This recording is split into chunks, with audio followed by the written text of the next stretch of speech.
बोलो जयकारा।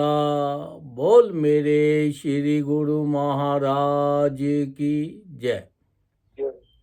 सौभाग्यशाली प्रेमी गुरुमुखो, संत महापुरुष फरमाते हैं कि अपने जीवन का एक लक्ष्य बनाओ, लक्ष्य रखो, ताकि तुम्हारा जो जीवन है, जिस पर्पस के लिए तुम्हें मिला है, तुम उसमें कामयाब हो जाओ।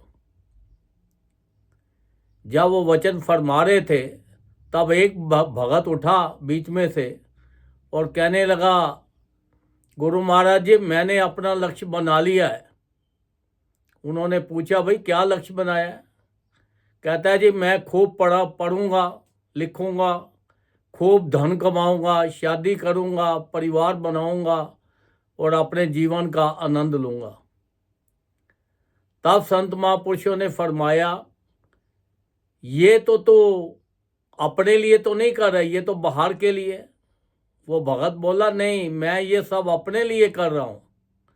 तब संत महापुरुषों ने फरमाया कि देख, जिस शरीर को तू मैं कह रहा है, अपना आप समझ रहा है, तो शरीर नहीं है, तो एक आत्मा है। ये शरीर के द्वारा तो अपने जीवन का लक्ष्य प्राप्त करके अपनी आत्मा का कल्याण कर सकता है। तो देखो, संत महापुरुषों ने कितने प्यार से समझाया और वो बताते हैं, फरमाते हैं कि देखो, अपनी आत्मा का कल्याण करो। ये संसार में आए हो तो जितना ज़्यादा भजन करोगे, जितना करोगे उतना कल्याण हो जाएगा। अब दो बच्चे खड़े थे और वो बच्चे बोलने लगे। एक बोला, जी मेरा बाप पीछे मेरे लिए 10 करोड़ छोड़ के गया है। और दूसरा था, वो कहने लगा, जी मेरा बाप तो 50 करोड़ छोड़ के गया। आपस में कर रहे थे तो एक पीछे और बच्चा खड़ा था साइड में, कहता है, तुम दोनों मूर्ख हो। उसने बोला, हम मूर्ख क्यों है?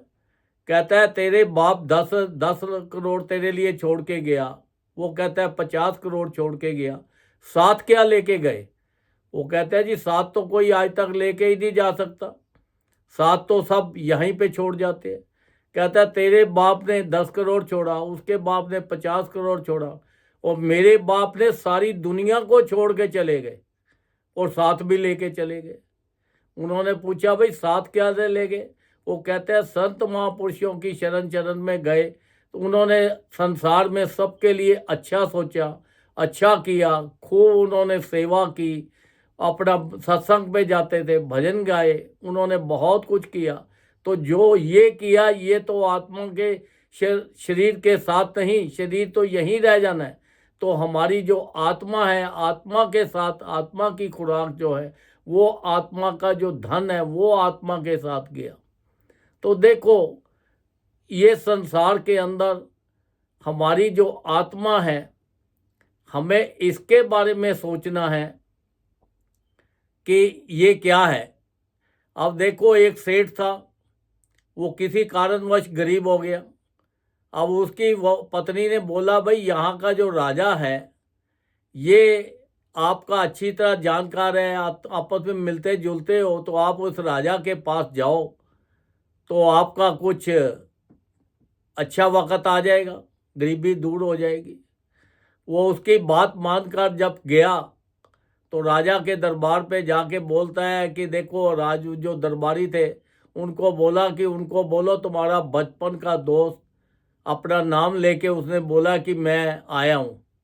जब राजा को पता लगा कि वो आया है, राजा अपनी गद्दी से उठ के उसको मिलने के लिए बाहर आया और अंदर ले गया। जब राजा ने देखा कि भाई इसकी हालत तो ख़राब है, अब ये सेठ तो रहा नहीं, तो इसके लिए क्या कर दिया जाए। उन्होंने अपने राज दरबारियों को बोला कि जो हमारे हीरे जवाहरात चीज़ें वाले खाने हैं, वो खोल दिया जाए सारा खजाना। और उसको बोला, भाई इतना खजाना है, जितना तू जा सकता है, ये तेरे पास 3 घंटे हैं, 3 घंटे में तू जितना जा सकता है तू ले जा। अब वो उसने जब देखा, कहता 3 घंटे तो बहुत ज़्यादा है। अब वो करता रहा, देखता रहा, चमचमाते हुए हीरे जवाहरात चीज़ें अब उसके अंदर उसको हीरो के बने हुए खिलौने मिल गए। अब वो उन खिलौनों के साथ खेलता रहा, कहता है कितने खूबसूरत है, थोड़ी देर तो इनके साथ खेल लूँ, जाते हुए मैंने ज़्यादा क्या करना है, थोड़े बहुत ही ले जाऊँगा तो मेरी ज़िंदगी अच्छी गुजर जाएगी। तो वो करता करता उसके 3 घंटे जो थे वो बीत गए। उन्होंने बोला भाई तेरे 3 घंटे बीत गए, अब खड़े हो जाओ। वो बोलने लगा कि मैंने तो अभी कुछ लिया ही नहीं, एक आध तो ले लूँ। उन्होंने बोला नहीं, अब तो इसको टच भी नहीं कर सकता क्योंकि तेरे 3 घंटे से ख़त्म हो गए। राजा ने पता लगा भाई इसने तो कुछ लिया ही नहीं। राजा ने फिर उसके ऊपर कृपा की, कहता है चलो तुम्हें एक चांस और देता हूँ। तो वहाँ पे अब ऐसे करो, अब सोने का तेरे लिए खजाने खोल देता हूँ। फिर 3 घंटे उसको दे दिए और सोने का खजाना खोल दिया। बोला भैया ये लो, जितना चाहिए उतना ले जाओ। अब जब उसके अंदर खजाने में गया तो वहाँ पे खजाना देखता है, वहाँ पे एक घोड़ा बंधा हुआ था वहाँ पे। तो उसने देखा घोड़े का, वो घोड़े का बहुत शौकीन था। कहता है मैं अपनी जवानी के अंदर घोड़ा बहुत चलाया है। कहता है अभी तो 3 घंटे हैं, 3 घंटे तो बहुत होते हैं, थोड़ा सा भी ले जाऊंगा सोना तो अच्छा हो जाएगा, पहले ये घुड़सवारी कर लूँ।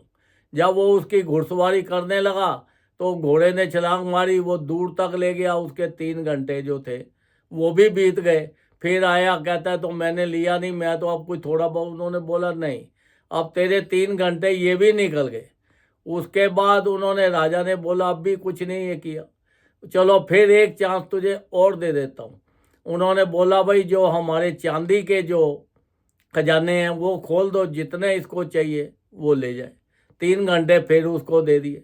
अब जब चांदी के अंदर जब वो गया तो उन्होंने पहले बोल दिया कि देखो ये चांदी के खजाने में ये एक कड़ा लटका हुआ है, छल्ला जो है, छल्ला बोलो कड़ा बोलो, वो लटका हुआ है।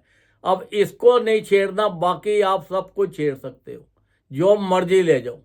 उसने बोला कि जब सारी चांदी एक जितनी है, इतने आभूषण है, बर्तन है, चीजें हैं, तो ये कड़े को क्या हो गया। जब उसने कड़े को छेड़ा तो उसका हाथ कड़े के अंदर फंस गया। अब वो कड़े के अंदर हाथ फंस गया, वो उसी को उलझाता उलझाता रहा। तो उसके 3 घंटे वो भी बीत गए, कुछ नहीं ले जा पाया। राजा ने देखा भाई अब ये फिर कुछ नहीं ले गया। राजा ने बोला चलो एक चांस तुझे और दे देते हैं।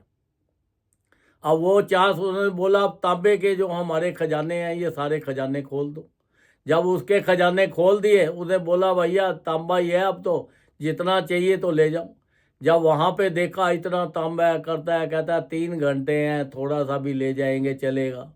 करते करते उसने बोला है कि तांबे के जो भंडार भरे हुए हैं, इसने, राजा ने इतना सुंदर अपने लिए ये जो सिंहासन सजा रखा है, बिस्तर बनाया हुआ है, तो क्यों ना मैं पहले थोड़ी देर ये बिस्तर के ऊपर ही लेट जाऊं और बिस्तर के ऊपर लेट जाके इसका आनंद ले लूं, फिर जाते हुए ही ले लेता हूं। मैंने अब कहाँ जाना है, अब तो मैं नहीं छोड़ूंगा, 3 चांस तो मेरे निकल गए। जब वो बिस्तर पे सोया तो उसको इतनी गहरी नींद आ गई, वो फिर वहीं से भी रह गया। वो क्या है, वो हमारी एक लाइफ है। जो बचपन है हमारा, वो तो हीरे जवाहरातों की तरह था, तो वो हमने खो दिया। जब जवानी आई तो सोने वाला था, तो तब हम अपने आप को कोई समझते नहीं थे। हम कहते भाई जो कुछ हूँ मैं ही मैं हूँ। अपने आप की बहुत खुमारी थी, वो समय भी निकाल दिया।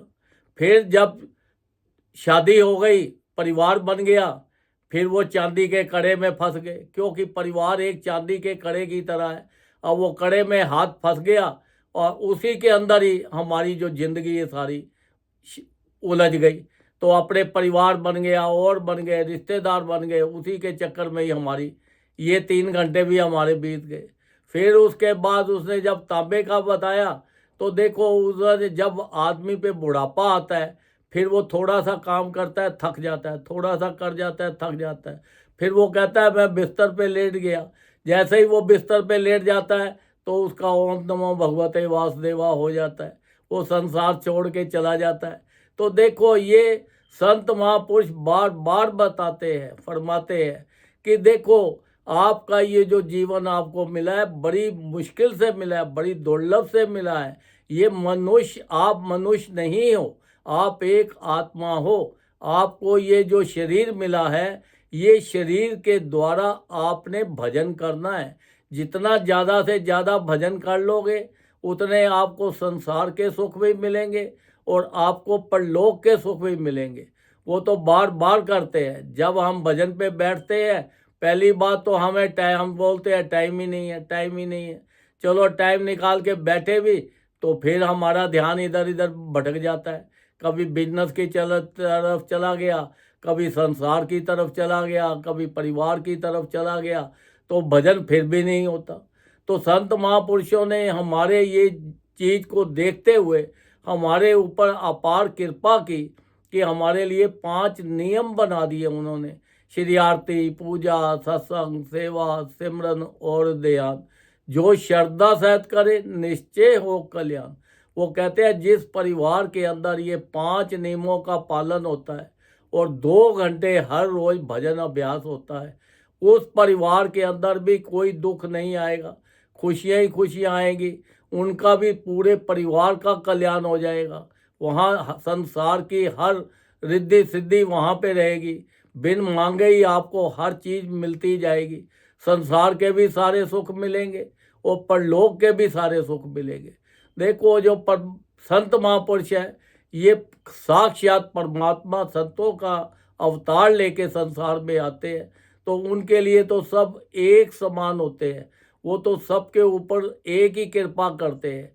वो तो घट घट वासी है, सर्वव्यापी है, निराकार रूप भी है, साकार रूप भी है।